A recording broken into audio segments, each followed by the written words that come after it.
অভূতপূর্ব। এই করতালি কখনো শেষ হতে পারে না। এই করতালি আজন্ম কাল ধরে চললেও কোনো ক্ষতি নেই।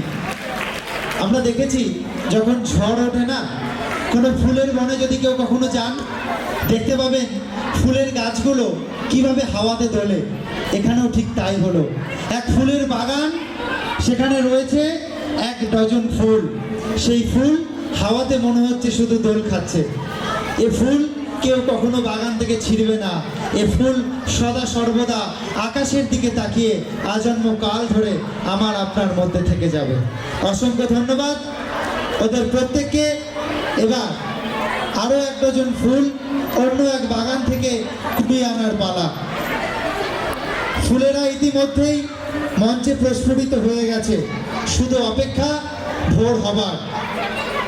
আমাদের পরবর্তী নৃত্য অনুষ্ঠান পিন্দারে পলাশের বন, যেখানে সব খুদে খুদে শিশুরা পারফর্ম করবে পিন্দারে পলাশের বন।